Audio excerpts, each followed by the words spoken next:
Espero que estéis bien cuando ya se va a cumplir el primer aniversario de este confinamiento.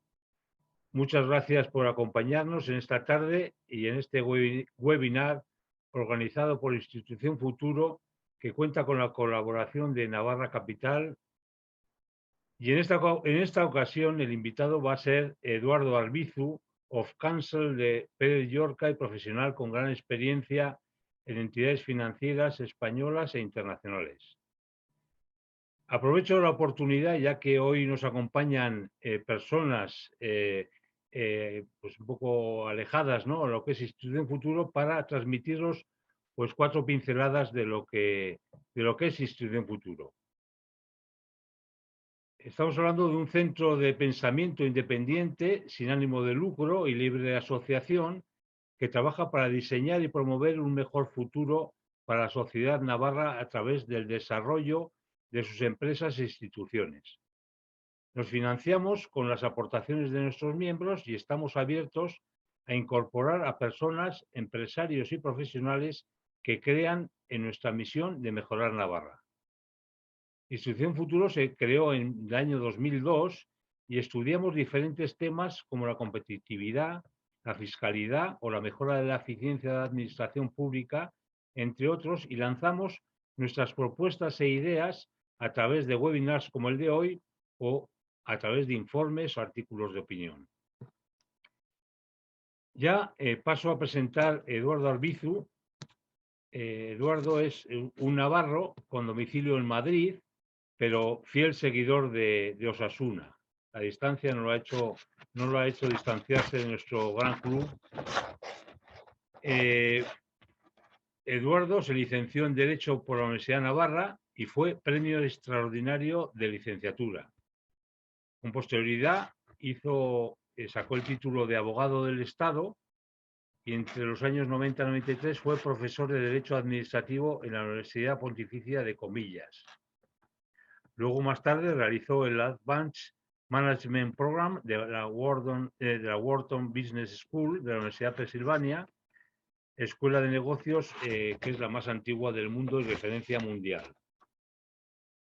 Pertenece al Ilustre Colegio de Abogados de Madrid y en cuanto a experiencia diremos que cuenta con más de 30 años de ejercicio, es abogado del Estado, como hemos dicho, en excedencia, y ha ocupado cargos de responsabilidad en destacadas entidades financieras españolas e internacionales.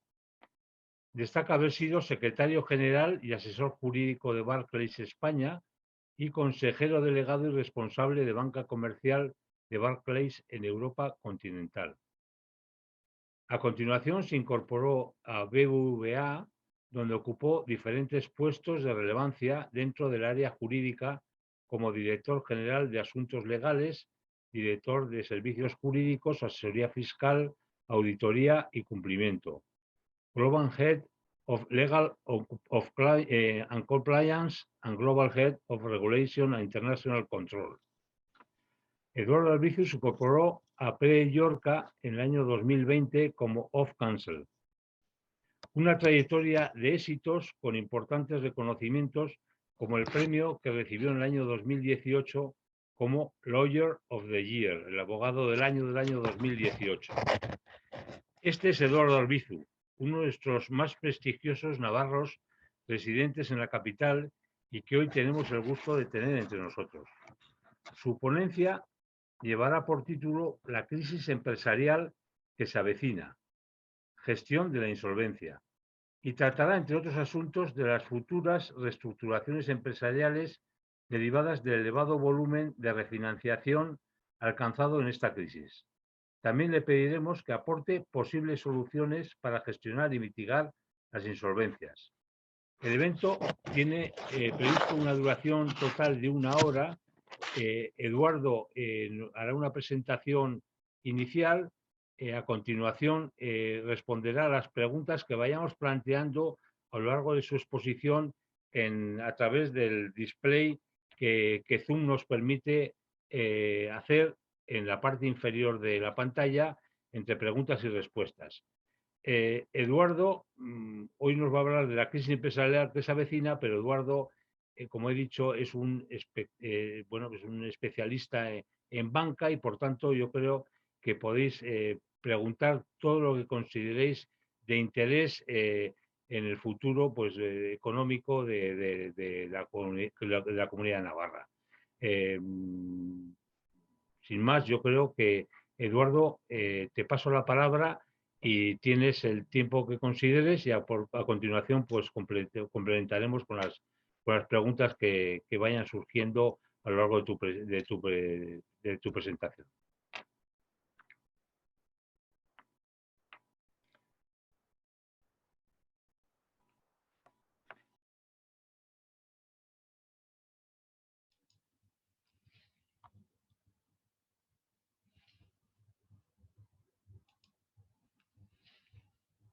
Muy bien. Buenas tardes, José María. José. Buenas tardes a todos los intervinientes y agradecer a Josécho y a Ana que hayan puesto en marcha un foro tan interesante como la Institución Futuro y que además hayan tenido la amabilidad de invitarme hoy para hablar de un tema lamentablemente muy de actualidad, como es la crisis empresarial que se avecina cuando termine, y espero que sea pronto, la crisis de salud pública que el COVID-19 nos ha generado. Como tanto Ana como Josécho me han insistido con mucha cordialidad, pero con mucha insistencia en que me ajuste a los tiempos, voy a intentar hacerlo con la esperanza de que lo que os pueda exponer en estos primeros minutos suscite luego un debate interesante. Y desde el principio voy a enumerar lo que creo que son las ideas principales de esta reunión. Y la primera es que nos encontramos con una crisis económica o empresarial sin precedentes, por su intensidad y por su causa. Esto no es una crisis que provenga de un desequilibrio de demanda o de oferta interno o por un factor exógeno de otra economía, sino que es una crisis producida o provocada por una crisis de salud pública que ha obligado a tomar medidas por parte del Estado que han restringido parcial o totalmente la actividad de los ciudadanos y la actividad económica. Y además de ser impredecible en su duración y en su intensidad, tampoco es claro cómo vaya a producirse la salida. No tenemos claro cuándo, cómo y qué podremos hacer, aunque afortunadamente en este momento las noticias son bastante más esperanzadoras de lo que lo eran hace unos meses. Si esta crisis tan profunda y tan intensa no ha tenido las consecuencias que razonablemente hubiera tenido que tener una crisis paralela, es porque el Estado o los poderes públicos, además de tomar medidas de restricción de actividad, han puesto en marcha unas políticas públicas enormemente intensas, locales e internacionales, ¿no? De proporcionar liquidez a personas y a empresas, en España fundamentalmente a través del sistema bancario y no a través de ayudas directas, y de unos niveles de intensidad y de alcance que tampoco se conocían. Pero más tarde o más temprano estas medidas van a tener que levantarse y ese momento será el momento de la recuperación, que va a depender de dos factores: de cuándo se produzca, de cuándo efectivamente la vacunación nos permite olvidar suficientemente la crisis sanitaria, y en segundo lugar de cómo de preparadas en ese momento en el que recuperemos la actividad estén nuestras empresas. Si el tejido productivo está preparado, si tenemos empresas solventes, empresas viables, que no estén excesivamente endeudadas, que generen empleo y que puedan competir, nos recuperaremos antes. Y por eso creo, y lo voy a decir más adelante, el principal debate público que en este momento debería ocuparnos a todos es qué medidas tienen que adoptarse cuanto antes y cómo tenemos que estar preparados para aprovecharnos de las oportunidades que la salida de la crisis genere. Es importantísimo que se tomen medidas a tiempo, que sean medidas transparentes, que sean medidas objetivas, que no distorsionen la competencia, que no lastren la sostenibilidad de las cuentas públicas, que no permitan la viabilidad de empresas zombies y que no perjudiquen tampoco la solvencia del sistema financiero. Lo peor que nos podría pasar es que dentro de 3 años Josécho volviera a organizar un nuevo seminario y que tuviera por objeto la crisis del riesgo soberano, la crisis de deuda pública o el contagio de la prima de riesgo entre la prima de riesgo del Estado y el sector financiero, que volviéramos a tener que vivir lo que vivimos entre 2008 y 2014.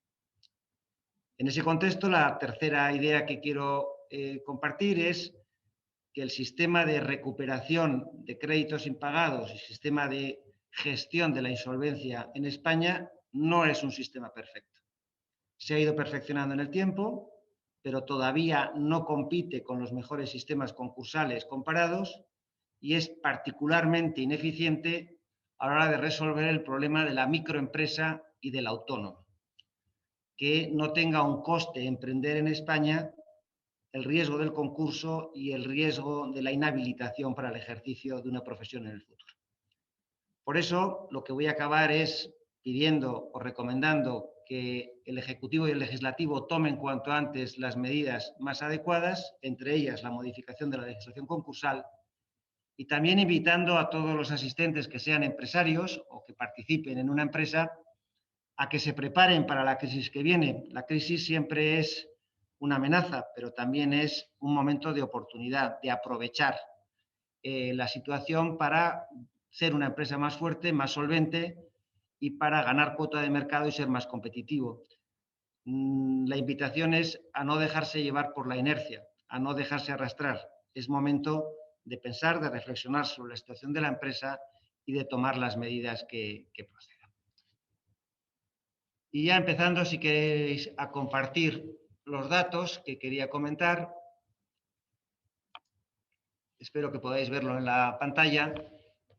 Esto es un cuadro de evolución del Producto Interior Bruto en España en los últimos, desde 1971 hasta la fecha. No me he podido, por la dimensión de la pantalla, ir más allá.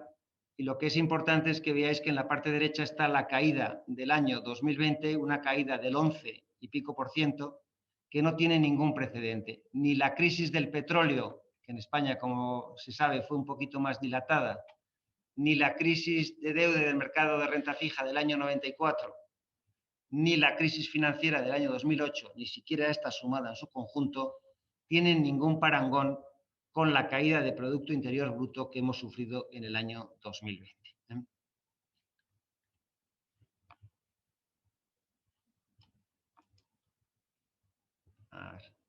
Esto, en términos en un gráfico distinto, ya sujeto a los últimos años. Aquí vemos cuál fue la caída del Producto Interior Bruto durante la crisis financiera, con esta forma de W característica, y lo comparamos con la caída en el año 2020 como consecuencia de la COVID. Ni siquiera sumadas estas dos caídas llegan al efecto que estamos en este momento padeciendo. Si vemos otro gráfico bastante representativo de la situación económica, el paro mensual, también en este mismo periodo de tiempo, aquí vemos que el paro, evidentemente, en la crisis de 2008 disparó su incremento, el desempleo, que luego ha ido mitigándose, pero muy poco a poco, y que ya en el año 2020 ha repuntado, si bien no en la misma proporción que cabría esperar de la caída de PIB, fundamentalmente por la puesta en marcha del mecanismo de expedientes de regulación temporal de empleo con asunción de parte del coste por parte del erario público, que ha mitigado mucho esta caída del empleo. Si vemos este tercer gráfico, que es el número de procedimientos concursales, es decir, de insolvencias de empresas, lo que vemos es que la crisis del 2007 disparó el número de concursos en España, que cayeron bastante drásticamente con la recuperación a partir del año 2014, y que ahora, sin embargo, aunque empezaban a remontar en el año 2020, aunque este dato no es del todo preciso porque no tenía información más que hasta el tercer trimestre, en vez de subir, han caído los procesos concursales. Si mezclamos estas tres líneas, lo que vemos, que es bastante lógico e intuitivo, es que entre la evolución del paro y la evolución de las insolvencias hay una correlación prácticamente milimétrica, y que hay una correlación invertida entre la caída del PIB y la subida de los concursos. La caída, en este caso, sin embargo, del PIB no se ha visto acompañada con una caída correlativa de los concursos. Y en este gráfico, que también pueden ver aquí, es un gráfico que lo he extraído del Economista porque me pareció curioso, no explica tampoco las fuentes, pero lo que viene a decir es cuál ha sido el efecto en los distintos países y zonas del mundo de la COVID en términos de procesos de insolvencia. Vemos que en España las insolvencias han caído en un 11%, no han crecido, mientras que ahí lo diferencia en la parte de arriba, sería el efecto inmediato de la COVID, en la parte de abajo la compensación que las acciones públicas han ejercido sobre ese número de procesos concursales. Y vemos como en el Reino Unido el efecto de la COVID en un proceso muy avanzado de generación de insolvencias hubiera debido provocar un incremento significativo de los concursos, pero sin embargo la acción pública decidida lo redujo hasta un 28%.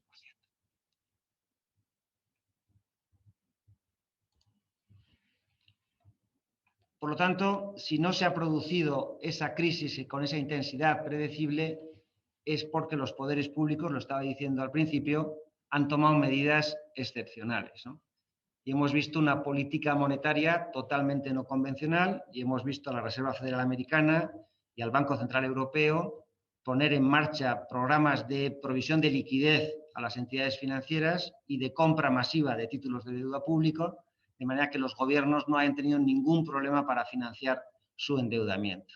Hemos visto también, lo he mencionado, la suspensión temporal de contratos laborales y hemos visto también la puesta en marcha en la Unión Europea de un programa de inversión pública francamente sin precedentes y que también nos llena de esperanzas de mejora y de recuperación en un plazo de tiempo corto. Sin embargo, a los efectos de lo que estamos comentando aquí, hay 4 medidas que yo sí quería mencionar, ¿no?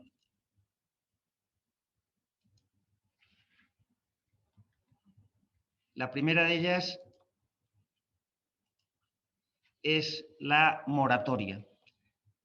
Desde que el gobierno intervino, lo que ha hecho, como quizás muchos de ustedes ya sepan, es imponer por vía legal la suspensión del pago de principal e intereses en los préstamos hipotecarios que tuvieran como finalidad la adquisición de una vivienda en un primer momento y en segundo lugar tuvieran como finalidad la adquisición de un local o de una vivienda que fuera el lugar de desempeño de una función profesional de un autónomo o una pequeña empresa. Posteriormente a esta moratoria legal hipotecaria se unió una moratoria legal también para los créditos consumo y, más importante aún, moratorias que se han llamado sectoriales.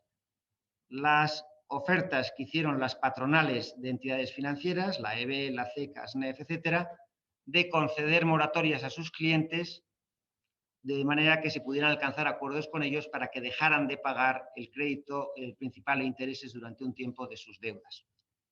Es importante aquí destacar 2 cosas, es decir, esto ha supuesto que en este momento haya 56.000 millones de euros que no están pagando sus obligaciones con las entidades financieras.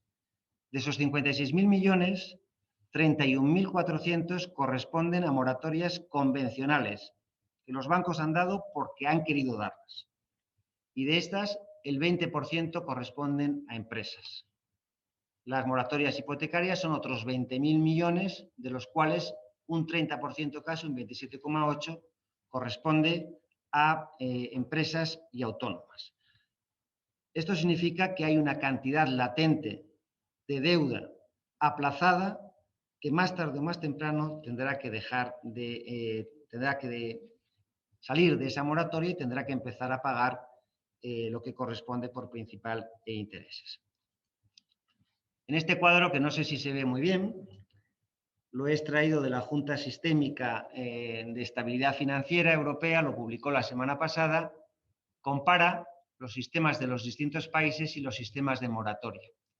Y vemos que España, que lo estoy señalando aquí en la columna, ocupa un lugar medio en la concesión de moratoria a personas físicas, en torno a un 15%, pero ocupa un lugar muy bajo en cuanto a las moratorias concedidas a empresas, a profesionales. Sobre todo si lo comparamos con economías como la economía francesa, donde se han dado muchísimas más moratorias a las empresas, la economía portuguesa, aquí donde también es mucho más significativo, o la italiana. La siguiente medida que explica por qué no se ha producido la situación concursal que sería lógicamente predicable de una caída de PIB como la que hemos tenido, es la concesión de los avales del ICO. Como seguro que saben, inmediatamente después de detectarse o de el confinamiento, el gobierno aprobó una línea de 100.000 millones de lo que llamaron avales de liquidez. Avales de liquidez que no estaban destinados a financiar la actividad futura de estas empresas, sino simplemente a aliviar su carga financiera en ese mismo momento y permitir que siguieran con la actividad ordinaria, que pagaran sus impuestos, que pagaran sus contribuciones, que pagaran las cotizaciones de la Seguridad Social, y el 80% de esta financiación estaba avalado por el Instituto de Crédito Oficial. Aquí vemos el número de operaciones, 940.000 operaciones de estos avales de liquidez, de los cuales, 940.000 para autónomos y pymes, el 95% de las operaciones han ido a las pymes, pero si lo miramos por importe, solo el 75% del dinero ha ido a las pymes, hay un 25% que ha ido a las, como es lógico también, a las empresas de mayor tamaño, a la gran y mediana empresa o gran mediana empresa. Aquí de nuevo hay, en cuanto a financiación, 115.000 millones de euros avalados por el ICO que incrementaron la deuda de las empresas españolas en solo 3 meses en un 8 y pico % del endeudamiento de todas las empresas españolas. Estos avales, aquí lo vemos por tipo de industria, se han dirigido fundamentalmente a las empresas turísticas, a las empresas de construcción y de infraestructura y, lógicamente, a las empresas de servicios profesionales, que prácticamente entre las tres ya suman casi 40.000 millones de euros de financiación. Además de estos avales de liquidez, se han dado avales de inversión, ya con posterioridad. Ya no son avales para financiar la actividad ordinaria o corriente o el pago de los gastos corrientes de las empresas. Se trata de avales dirigidos a nuevos planes de inversión o a la reapertura de las empresas. No han sido tan importantes.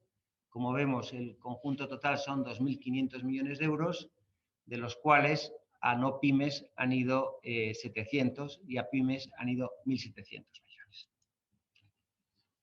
Aquí sí, y esto es destacable, España ocupa un puesto de liderazgo en los avales, en los créditos avalados, con una enorme diferencia respecto a todos los países. Y este es un elemento también a destacar del programa de ayuda pública española, que ha sido sustancialmente un programa de imposición de moratorias y de fomento del crédito con aval. Ha sido mucho menor la ayuda directa que se ha dado a las empresas, probablemente por la dificultad burocrática de llevarlo a cabo y también por la situación de endeudamiento y de déficit público que tiene la economía española, que no le permitía, a diferencia de otras economías, mayores alegrías en este terreno. Perdón. Todas estas medidas, además de provisión de liquidez, han ido acompañadas con otras que merece la pena destacar, y una es la modificación de la regulación y supervisión de las entidades financieras en la gestión de la morosidad. Este es un factor que no se ha dado a conocer tanto, que no es objeto de tanta difusión, pero que sin embargo ha sido extraordinariamente clave en explicar por qué se ha reducido la insolvencia. Como quizás todos ustedes saben sobradamente, el comportamiento de las entidades financieras en cuanto a transmisión del crédito, tanto en situaciones de bonanza como en situaciones de crisis, es fundamental para tener un factor más procíclico o menos a la hora de gestionar las crisis. Podemos decir que hay dos grandes modelos. Está el modelo más radical de tipo norteamericano o anglosajón, que impone medidas muy estrictas de capital, medidas de dotación de provisiones tan pronto se identifica un crédito como impagado, y además castiga y penaliza en capital y en liquidez que los activos no productivos sigan en el balance de los bancos. Cuando la regulación hace eso con los bancos, lo que provoca es que estos restrinjan el crédito pronto cuando hay una situación de crisis, A continuación, pongan en marcha cuanto antes los procesos de recuperación de impagados, lo cual también genera más crisis. Y además vendan cuanto antes los activos adjudicados, lo que se llama el fire sale. La tesis debajo de estos sistemas es: va a sufrir la economía, pero cuanto antes tenga yo un mercado capaz de absorber los activos perjudicados, antes van a recuperar la solvencia y el capital las entidades financieras. Si hace falta recapitalizar algunas, se recapitalizan, pero van a surgir nuevas empresas más fuertes, más sólidas y más rápido. Sufrirá el empleo durante un tiempo corto, pero inmediatamente veremos las ventajas. Es el modelo norteamericano por excelencia, que es verdad que profundiza más en el efecto procíclico de las crisis, pero que también les permite salir con bastante más rapidez que los modelos convencionales más europeos o continentales, que retrasan mucho más la salida de las crisis. El modelo opuesto sería el modelo en el cual hay una legislación y una supervisión muy liviana de las entidades financieras, que no les incita a ejecutar rápidamente sus créditos. Los sistemas de recuperación no son eficientes, se tarda mucho tiempo en recuperar un crédito, los procesos concursales tampoco son eficientes, y eso fomenta lo que llaman el evergreening, es decir, estar permanentemente refinanciando créditos, manteniendo el zombie lending. Las empresas zombies se mantienen vivas artificialmente por un flujo bancario. Eso perjudica la solvencia y la confianza en el sistema financiero y acaba siendo lo que los anglosajones denominan gambling for resurrection, es decir, apostar por la resurrección de la economía. Algún día irán las cosas mejor, algún día podremos recuperar esos créditos, y mientras eso pasa mantenemos una economía en suspenso. Eso dulcifica el efecto de la crisis al principio, pero sin embargo la perpetúa y la prolonga durante mucho más tiempo. En Europa, desde la creación del Banco Central Europeo y en algunos países con anterioridad también, se apostó decididamente por una supervisión que impusiera severas medidas de capital a las entidades financieras, que les obligara a reconocer y a provisionar rápidamente los créditos impagados, los créditos reestructurados, que fomentara que se eliminasen los activos no productivos, los activos adjudicados pronto, y que eso fomentara la recuperación de la economía. En el caso de la COVID, se ha hecho una excepción a esta política tan rigurosa por parte de las autoridades bancarias europeas y españolas. Lo primero, esto es todo un alivio. Le agradezco mucho al que haya bajado la persiana porque lo estaba pasando francamente mal. Lo que se ha dicho, tan pronto se conoció la crisis por parte del Banco Central Europeo, por parte de la Autoridad Bancaria Europea, es introducir un régimen de flexibilidad en el consumo de capital y en la dotación de provisiones. Y la EBA ha dado una guía sobre las reestructuraciones que ha supuesto un enorme alivio para las entidades financieras. Entre esas medidas merece la pena mencionar que la EBA ha dicho, y el Banco Central Europeo, que un banco que tenga garantía pública no tiene por qué considerarse por eso mismo un crédito dudoso. La teoría siempre dice que no tiene que ser la garantía la que determine si un crédito es dudoso o no. En este caso dice, oiga, mire, por el hecho de que necesite estar avalado por el Estado en situación de COVID, no presuma usted que ese riesgo no va a pagarse. Y además dicen, y el día que deje de pagarse, como tiene ese aval público, sin perjuicio de su ejecución, no tiene usted por qué aplicar rigurosamente la política de provisiones. En segundo lugar, también dice que en vez de estimar la pérdida esperada de cada crédito de acuerdo con la coyuntura que hoy estamos viviendo, se les permite a los bancos que tengan en consideración toda la vida del crédito para considerar la probabilidad de pago o de impago. Y ya por último, respecto a los créditos con moratoria, dice, porque usted haya concedido una moratoria que le viene legalmente impuesta, como el caso de la moratoria hipotecaria para personas en situación de vulnerabilidad, o en el caso de las moratorias convencionales que se hayan dado a todos por igual, eso es una medida sistémica, no es una medida individual. No tiene usted por qué calificar como crédito dudoso a todo el crédito que se haya adherido a una moratoria. Esto es un enorme alivio para las entidades financieras. No tienen por qué precipitarse a ejecutar esos créditos, no tienen por qué dotar provisiones respecto a esos créditos y pueden esperar a que verdaderamente escampe. Pero no les exonera todas estas medidas de, al final y a la postre, tener que hacer una valoración individual de cada crédito. No les obliga a provisionar porque cuenten con aval, no les obliga a provisionar porque cuenten con una moratoria, pero no les exime de tener que valorar individualmente en cada caso si va a pagar o no va a pagar. Y eso más tarde o más temprano va a tener que pasar.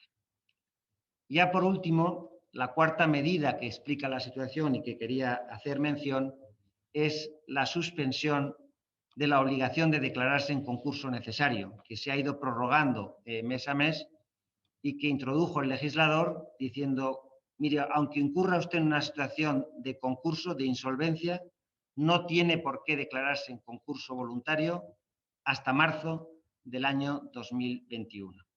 Y además, durante ese tiempo, si un acreedor quiere declararle a usted en concurso necesario, el juez no va a estimar esa solicitud. Estas medidas explican también que por disposición de la ley se haya parado, se haya suspendido el sistema concursal.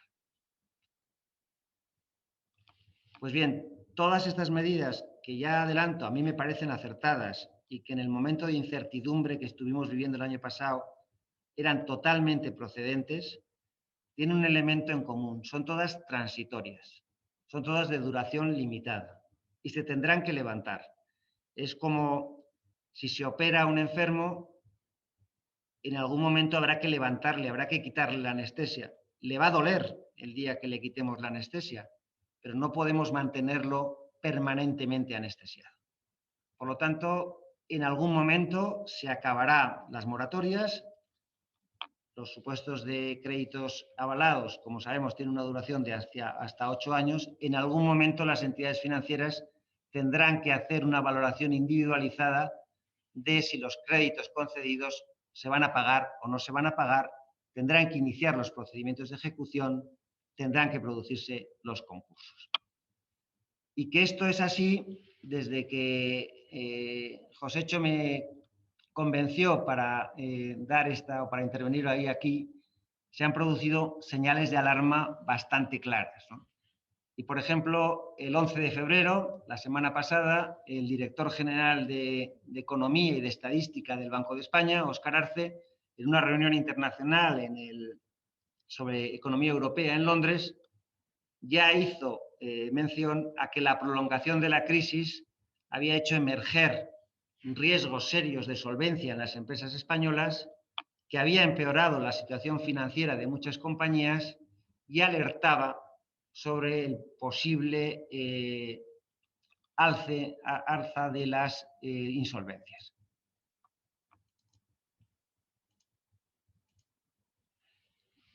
Este es el último informe, estos dos gráficos representan algunas de las cifras que en el último informe de situación económica del Banco de España alertan sobre la evolución de las empresas con presión financiera elevada.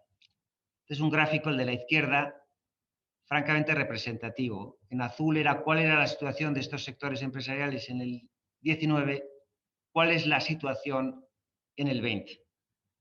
Y vemos cómo en el sector, por ejemplo, de hostelería, que tenían solo un 18% de las empresas con una situación financiera complicada, han pasado al 72%. Como las empresas de vehículos de motor, que estaban en el 15%, 18% también, han pasado al 60 y tantos por ciento.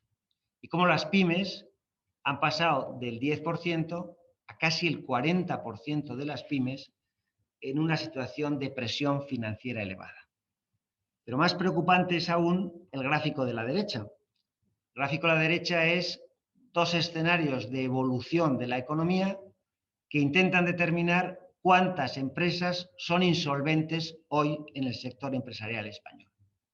Y aquí vemos que según los escenarios, y si nos vamos al peor de ellos, al escenario naranja, que espero que no se confirme, pero tampoco es que sea tranquilizador el rojo, estaríamos entre un 20 y un 32% de las empresas de hostelería, restauración y ocio en situación de insolvencia.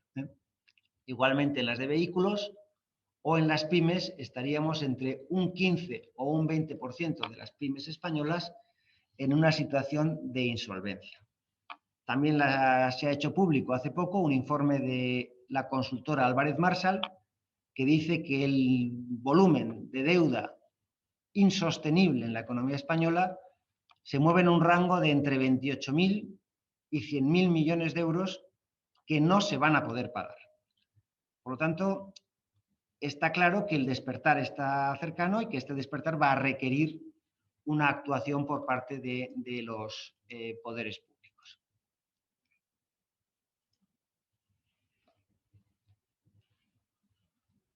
Además de este informe del director general del Banco de España, que acabo de mencionar, la Comisión Europea, ese mismo día, el 11 de marzo, hizo públicas sus previsiones de crecimiento económico para el conjunto de la Unión y particularmente para España, que fueron positivas, un 5,6% de crecimiento para el año 2021, pero que alertaba como principal riesgo de la economía española que puede haber un resurgimiento de las insolvencias corporativas, principalmente en los sectores más afectados por las medidas de restricción de movilidad y que se pueden materializar en un número significativo de quiebras.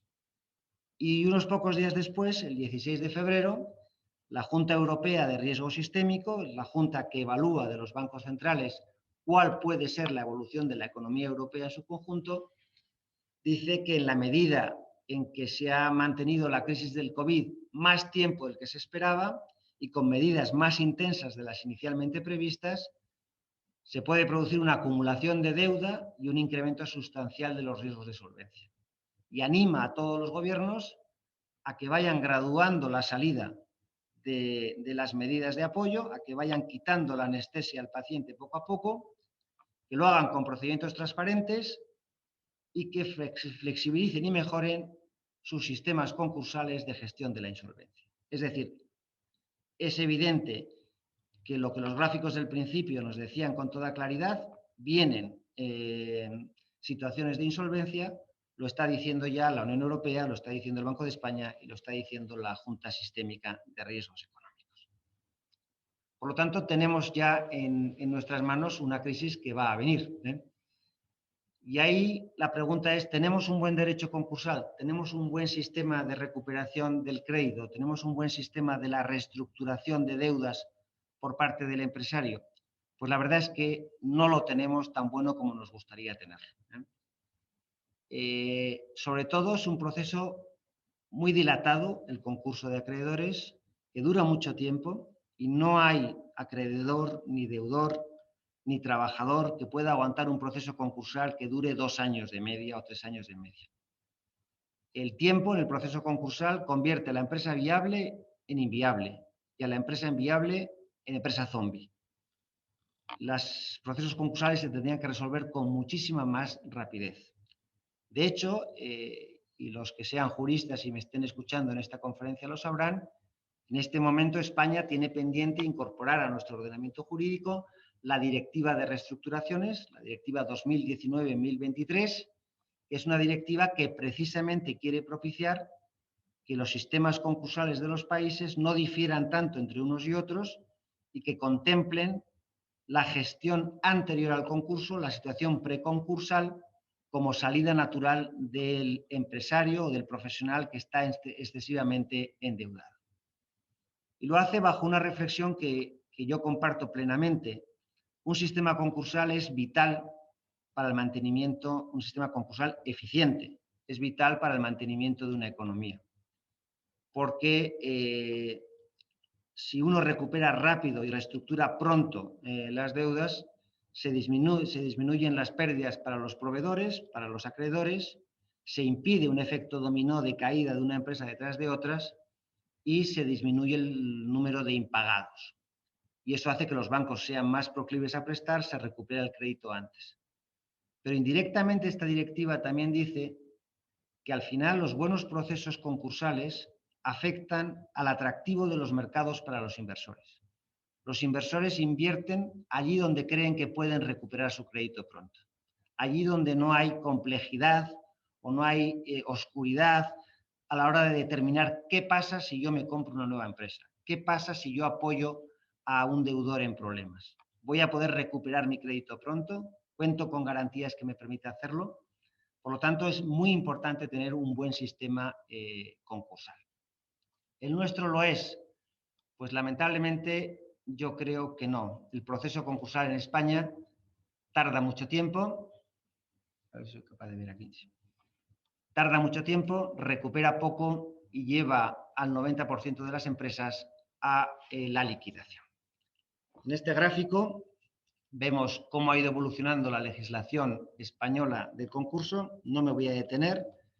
En resumen, creo que hoy tenemos un razonablemente aceptable sistema preconcursal para la reestructuración del pasivo. No lo tenemos igualmente de ágil para la reestructuración del activo del empresario. Y tenemos un mal sistema de segunda oportunidad, un mal sistema para la micropyme o para el profesional o para el autónomo de exoneración de pagos. El acuerdo extrajudicial no ha funcionado en España y para el empresario o para el profesional que fracasa es muy costoso volver a retomar una actividad exonerando deudas. Y fundamentalmente no lo es porque no se permite la exoneración de las deudas públicas, del crédito público, del crédito de la Seguridad Social o del crédito de Hacienda, que para el pequeño autónomo, para el pequeño empresario, es una parte sustancial de su deuda. Aquí vemos en este gráfico un estudio que hizo Miguel García Posada, un economista del Banco de España, un estudio interesantísimo sobre la eficiencia del sistema concursal, en que compara el número de concursos entre España, Francia e Inglaterra. Y aquí se puede ver que el número de concursos en España es infinitamente inferior al de Francia y muy inferior al de Inglaterra. Y particularmente en el mundo de autónomos y empresas con responsabilidad limitada, las diferencias son enormes. ¿Qué significa esto? Que nuestro empresario, el concurso, no tiene la esperanza de que el sistema concursal le vaya a rehabilitar. En España es infinitamente superior la tasa de abandono de empresas que la de concursos. Sin embargo, en Francia, con un sistema mucho más ágil y más rápido, se acude mucho más frecuentemente al concurso e igualmente ocurre en Inglaterra y en Gales. Aquí vemos también que ocupamos una posición bajísima en el número de concursos por el stock de empresas, solo por encima de Polonia, frente a otras situaciones de otros países donde, como vemos aquí en Dinamarca, un país en ese sentido bastante más ágil, se acude muchísimo más al concurso, o incluso en Estados Unidos. Y como decía antes, este gráfico dice cuánto dura el concurso y que el 90% de los concursos acaban en liquidación. En definitiva, por tanto, el sistema concursal español ha mejorado mucho en la regulación de los acuerdos de refinanciación preconcursales, y si quieren en el debate podemos debatir algo o comentar algo sobre ello, pero todavía le queda mucho en la duración, en la agilidad del concurso para ser realmente eficiente.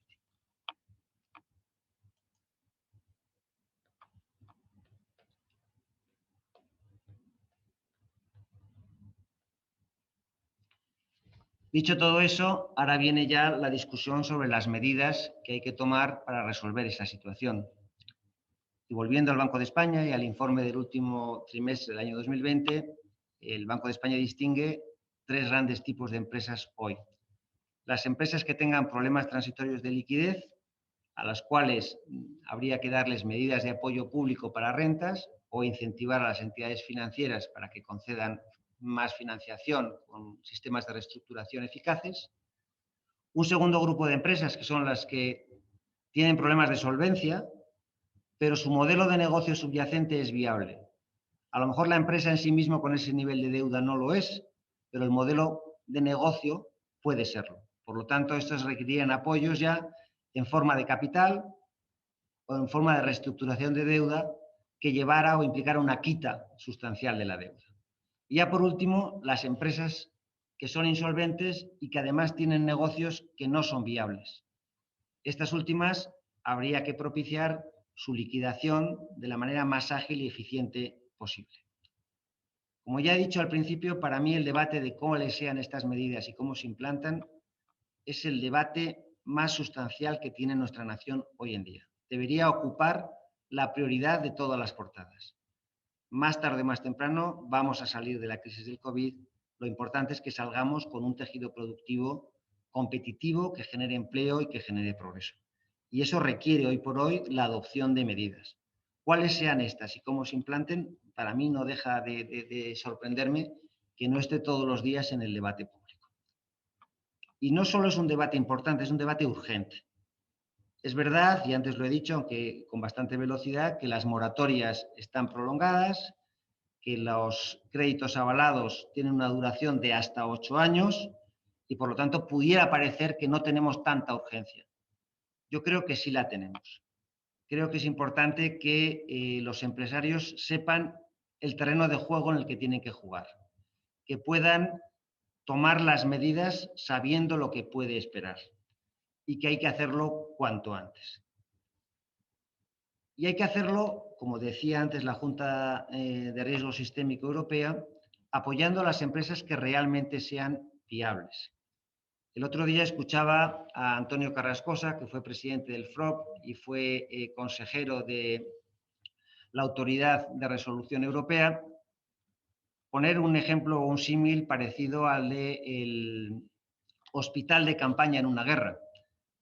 En una guerra, cuando en un hospital de campaña vienen un aluvión de heridos, hay que tomar decisiones de atender solo a aquellos heridos que pueda esperarse que se recuperen y probablemente no atender, lamentándolo mucho, a los heridos que no tengan viabilidad futura.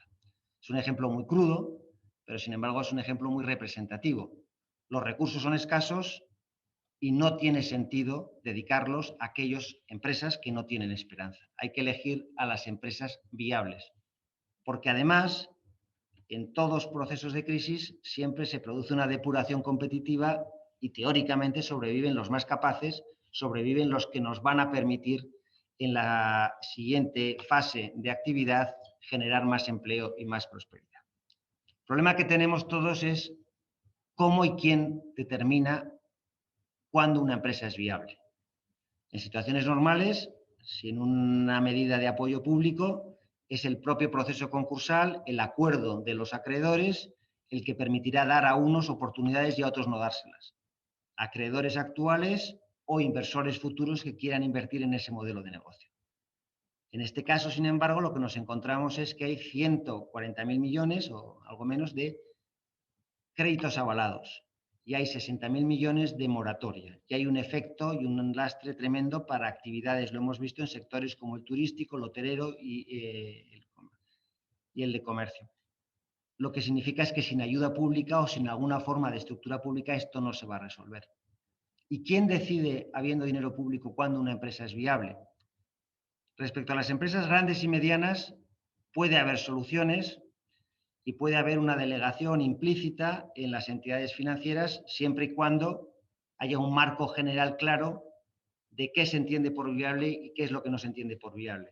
Si no existe un marco claro, va a ser muy difícil que los bancos asuman esa responsabilidad, va a ser difícil que todos los bancos coincidan en el mismo criterio y pueden surgir problemas de conflicto de interés, pueden surgir problemas de responsabilidad que hagan difícil determinar la viabilidad.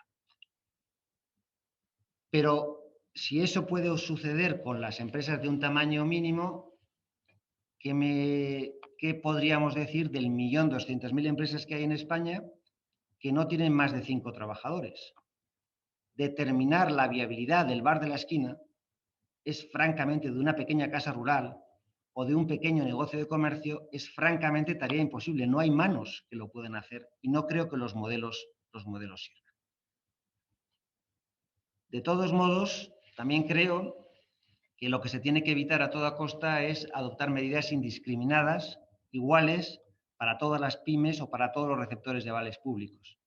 Sería un despilfarro de recursos propios, sería un perjuicio notable a la competitividad y a la igualdad de trato entre unos y otros, una distorsión de competencia y un riesgo moral.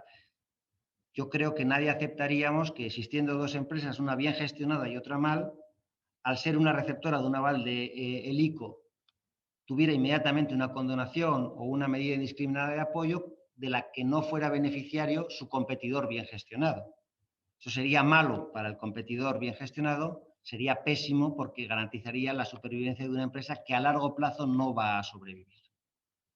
Creo que también hay que descartar totalmente las medidas de condonación de deuda, que sea general y que sea obligatoria.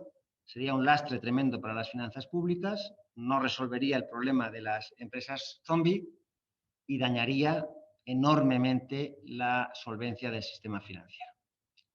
Sí creo que se tienen que evaluar medidas de apoyo público directo, como pueda ser una posposición, suspensión o exoneración de algunos tributos, y se pueden también estudiar medidas de incentivo público a la reestructuración de deudas. Por ejemplo, en Francia se está hablando mucho de un compromiso del Estado de hacer una quita de la deuda de los créditos públicos siempre superior en porcentaje a la que hagan los acreedores privados. Quiero decir, si los bancos y los acreedores le han dado una quita del 40% a esta empresa, en ese caso los créditos públicos harán una quita del 50% o del 60%, como un fomento al alcanzar acuerdos de reestructuración. Sobre las recapitalizaciones de deuda, pues también yo creo que no van a ser fáciles, porque si lo es en la gran empresa, no me lo parece que sea en la pyme. No veo al Estado, al ICO, ni siquiera a las entidades financieras con capacidad de gestionar la entrada, la salida y la presencia en el consejo de las pymes y las pequeñas empresas. En definitiva, por tanto, yo creo que es absolutamente necesario que contemos con un panel de medidas transparentes, objetivas, conocidas con bastante antelación y que permitan la identificación de las empresas viables.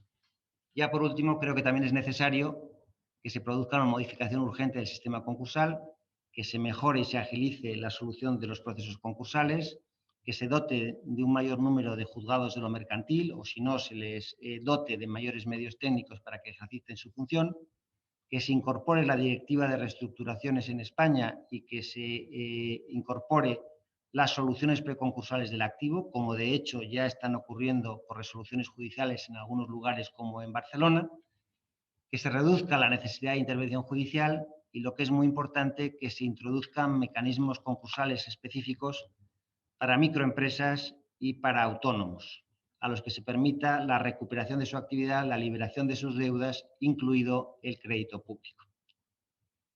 Y además de todas estas recomendaciones al legislador y al ejecutivo, me atrevería a terminar con una recomendación para las empresas y los profesionales. Los tiempos de crisis son tiempos de oportunidades y tanto estén en un lado o estén en el otro, yo creo que las empresas tienen que reconsiderar su situación, evaluar su situación financiera, ver cuáles son los problemas que pueden surgir cuando se acaben las medidas de apoyo, cuáles son las oportunidades de negocio que uno pueda querer emprender y con esa evaluación consultar a sus asesores, consultar a profesionales y estar preparado para actuar con rapidez, porque estoy seguro que de la próxima crisis saldrán también grandes oportunidades que sería una pena haber perdido. Y disculpándome por el tiempo, ya con esto doy por terminada la primera intervención. Buenas tardes a todos los participantes que nos están viendo a través de Zoom y a través de nuestro canal de YouTube. Tengo que pedir disculpas porque creo que ha habido un pequeño problema técnico al principio para los espectadores de YouTube que hemos podido resolver. Bueno, Eduardo, me parece que, como tú bien decías, desde que se planteó tu intervención hasta el día de hoy, ¿no? Pues ha habido varios indicios que han hecho tu charla aún más interesante. Hemos recibido varias preguntas, algunas de ellas ya las has ido respondiendo conforme avanzaba tu intervención. Sí que hay un tema que ha surgido de manera recurrente, que es el tema de la viabilidad que tú comentabas. Es decir, hay empresas, no todas van a ser viables, está claro. Entonces va a haber que articular qué criterios, ¿no? Pero sí que plantean, claro, esas empresas zombie a las que tú te referías que van a tener que, o que previsiblemente van a caer, claro, eso va a generar un desempleo tremendo. Entonces, ¿cómo crees tú que lo va a afrontar la economía española? Y también hay otra pregunta más en concreto sobre Navarra. En Navarra ya se están registrando los primeros seres de extinción. Los sindicatos y el tejido productivo prefiere ser prudente, no se atreve a aventurar si habrá un aluvión de ese tipo de expedientes, pero bueno, ¿qué previsiones manejas tú en cuanto al empleo? vamos a ver, yo creo que el empleo razonable va a tener que sufrir. En los gráficos que veíamos al principio y la correlación que existe entre caída de PIB y caída de empleo, es muy difícil salir de una crisis de este tipo sin que el empleo sufra, ¿no? La ventaja de esta crisis es que no sabemos cuándo se va a producir la nueva normalidad ni con qué intensidad va a producirse. Si consiguiéramos cuanto antes que se recuperara la actividad económica y lo haga, por ejemplo, antes de la temporada estival o a tiempo para recuperar parte de la temporada estival y además recuperásemos todos nuestro nivel de actividad previo, pues será menor. Pero sin duda que se va a producir algún efecto en el empleo y en ese sentido, un poco lo que yo quería introducir en el debate al principio es que a lo mejor hay que tomar medidas. Lo que no podemos es mantener artificialmente empresas inviables, con modelos de negocio que no sean viables. O a los que esta epidemia haya acabado de dar la puntilla, porque ya eran inviables antes, estaban viviendo en un equilibrio muy inestable y ahora mismo pues ya no pueden. Lo mejor es tener empresas viables futuras que generen empleos sustitutivos pronto, y que sean lo más competitivas posibles. Yo creo que hay medidas de apoyo público al desempleo o al desempleado son necesarias, pero el sostenimiento artificial de empresas no va a ayudar a largo plazo a sostener a ese empleo. Muy bien, también has mencionado las medidas de apoyo público directas. Nos plantean hasta qué punto crees necesario que los gobiernos nacional y autonómico continúen endeudándose para incrementar sus ayudas a las empresas. Esa es una pregunta muy difícil. Yo sí que creo que va a hacer falta ayudas directas para, dentro de los 3 niveles que, no sé si recordáis, he mencionado el Banco de España. El segundo nivel son las empresas que no son solventes, pero que tienen un modelo de negocio viable. Yo creo que ahí sí merece la pena el endeudamiento público. Un poco en la tesitura que tú decías antes, al final nos va a costar más el mantenimiento del desempleo, el deterioro social que eso supone cuando hay un modelo de negocio viable. Si una cadena hotelera ahora mismo ha alcanzado un nivel de endeudamiento que ya no es sostenible, pero está en una buena ubicación, tiene un buen servicio, tiene un buen volumen de clientes que predeciblemente van a cambiar, pues yo creo que merece la pena que reciba una ayuda pública directa, una ayuda a la reestructuración que le permita volver. Es verdad que el nivel de déficit público de España es muy elevado y que el nivel de endeudamiento es muy elevado. Y también, en ese mismo tono de previsión que hemos dicho antes, algún día eso acabará.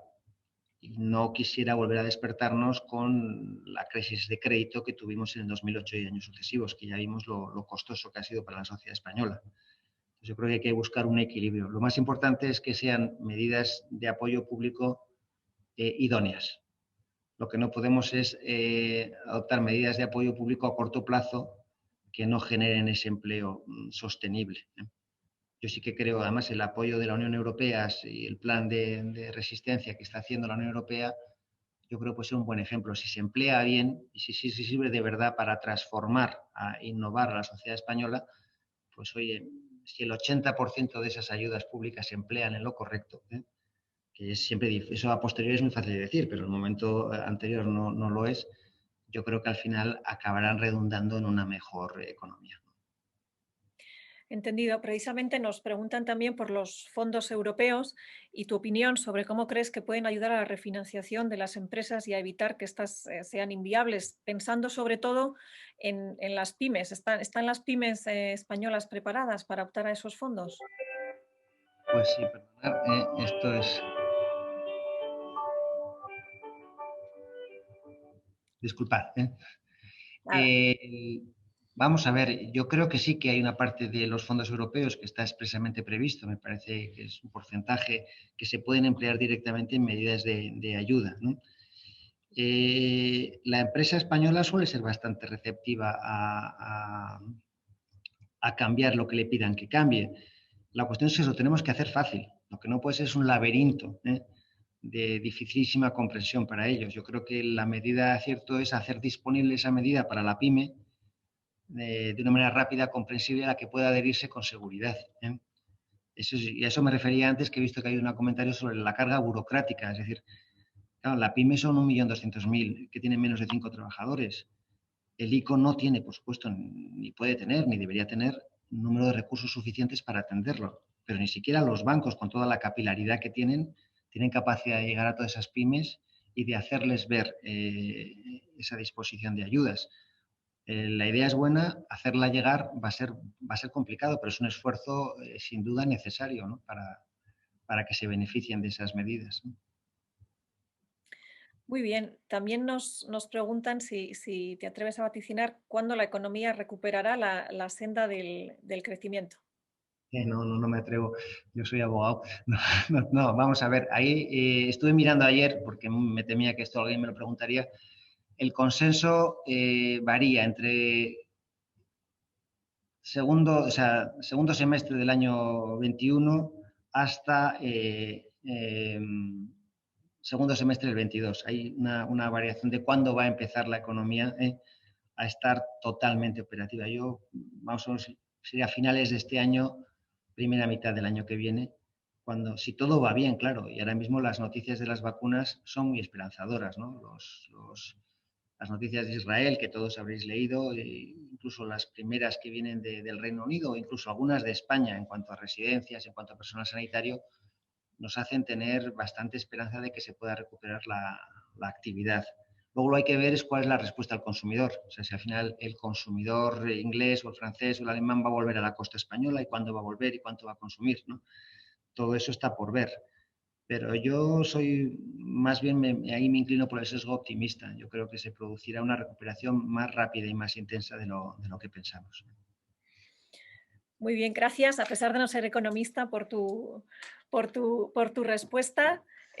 Josécho, yo creo que ya tenemos, ya vamos fuera de hora. Voy a dar paso a nuestro presidente, José María Aracama. Muchísimas gracias, Eduardo. La verdad es que es un placer la claridad que explicas un tema tan complicado, pero bueno, yo creo que te hemos dejado tiempo ni te hemos sacado tarjeta amarilla porque estamos todos tomando notas de las sugerencias y las recomendaciones que estabas dando, con lo cual espero que aparte de nosotros como Estudio en Futuro, pues haya muchas personas que te hayan visto y si no, pues oye, pues que se puedan conectar pues ya con nuestra página web y puedan ver un poco tu trabajo, ¿no? Y tu presentación. Yo me gustaría terminar un poco, incluso ya casi saliéndome de lo que es el webinar de hoy, un poco como experto bancario, ¿no? Pues 2 o 3 preguntas rápidas, ¿no? O sea, que decir que yo creo que veas cuál es tu opinión sobre si los bancos españoles se encuentran suficientemente preparados para el inevitable efecto de la pandemia en términos de incremento de morosidad y futuras pérdidas, ¿no? O sea, esto que estamos continuamente presentando, ¿no? O sea, ¿cómo ves la situación bancaria nacional? A ver, yo creo que primero hay que ser justo con los bancos en esta ocasión y no es una palabra mía, sino creo que lo ha dicho el Banco Central Europeo. En esta crisis los bancos no han sido la causa de la crisis, han sido una parte esencial de la solución. Y eso que ha sido verdad en todos los países europeos, particularmente en España, donde, como hemos visto, las medidas de mayor sustancia fuera de los ERTES han descansado en la moratoria, en esos 60.000 millones que han sido los bancos españoles los que lo aguantan en su balance, y en esos 140.000 millones de movilización de avales ICO, que también han sido los bancos los que lo han puesto en marcha, y con un crecimiento de la disposición de crédito hacia las entidades, hacia las pymes españolas de un 10-12%. O sea, los bancos han respondido. Y si han respondido así es porque, como consecuencia de la solvencia financiera que la regulación les ha obligado a tener, tienen un colchón de capital que les ha permitido sobradamente hacer frente a esto. También creo que han tomado medidas de dotación de provisiones según las entidades, pero yo creo que razonablemente sensatas, y han sacrificado buena parte del beneficio del año en curso, del año 2020, para atender a esas provisiones. ¿Van a ser suficientes? Esa es una pregunta que dependerá de la intensidad de la crisis y de cuánto dure, ¿no? Yo no me preocuparía en exceso, ¿eh? Puede haber alguna entidad que sufra un poco más, pero yo creo que con carácter general podrían volver a repetir un recorte de beneficios como el de este año y podrían volver a aguantar. No sería bueno para sus accionistas, pero en su conjunto no veo un problema de solvencia, nadie lo señala para las entidades financieras, hoy por hoy, ¿eh? Y yo creo que además lo han hecho en esta ocasión bastante bien, ¿no? Muy bien, un poco en esta línea, quiero conocer un poco tu opinión sobre las recientes fusiones bancarias que se están produciendo en este momento en España, si eran necesarias y qué consecuencias van a tener, ¿no? Sí, yo creo que eran el proceso de consolidación bancaria, que además no lo digo yo, lo dice el supervisor, el Banco Central Europeo, es imprescindible, ¿no? Por varias razones. El volumen de actividad de la banca, si dejamos a un lado el excepcional crecimiento de la actividad crediticia por el COVID, está estancado. O sea, realmente los volúmenes de actividad de la banca respecto al 2007-2008 apenas han crecido. Sin embargo, los márgenes, como consecuencia de la política monetaria y de los tipos negativos, se han reducido a menos de la mitad.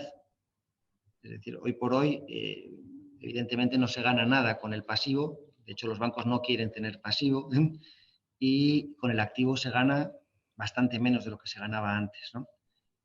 Y sin embargo, los requerimientos de capital se han multiplicado por 4. El capital ya no es el 4 o el 8%, si le sumas todos los componentes del capital, MREL, etcétera, pues están en torno del 20%. Es muy difícil ganar dinero si por cada 100 euros que prestas tienes que reservar 20 para dotarte de capital. Por tanto, es un negocio que se ha vuelto en su conjunto menos rentable.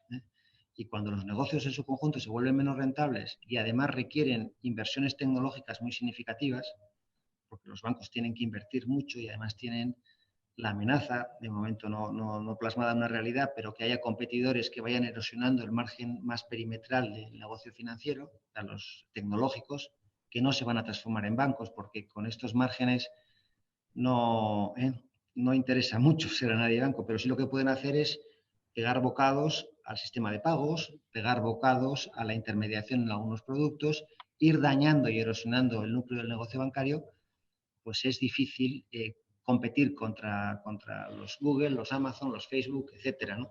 Y eso requiere tamaño y eso requiere medios, ¿no? Y requiere tecnología. Por lo tanto, yo creo que era inevitable que se produjese ese fenómeno de concentración. Se ha producido en todos los países de Europa, se ha producido también, aunque en quizás menor medida, en Estados Unidos, y era inevitable que se produjera en España. Y bueno, yo creo que ya qué fusión tenga que ocurrir, como tenga que ocurrir, es una cuestión distinta, pero el proceso era inevitable, a mi juicio. Muy bien, entonces, bueno, parece que la respuesta es rápida. Parece, bueno, la pregunta que alguno preguntaba también, se cuestionaba aquí era, parece que en Navarra, en esta situación, ¿no?, de concentración bancaria y de, lógicamente, con unos márgenes complicados, un negocio difícil de sacar adelante, hay partidos políticos que plantean el establecer una banca privada, ¿no? Bueno, ya creo que tu opinión parece que ya la has dado, ¿no? Pero parece que va un poco en línea contraria, ¿no?, a lo que va el Sí, resto del mundo, es ¿no? decir, una banca pública Sí, que compita con la banca privada. Sí, yo creo que, vamos a ver, es que no es un manejo, en mi opinión, ¿no?, un manejo eficiente de los recursos públicos. Es decir, hoy por hoy, claro, el retorno de las inversiones en las entidades financieras es bajísimo, ya hoy, en las entidades privadas.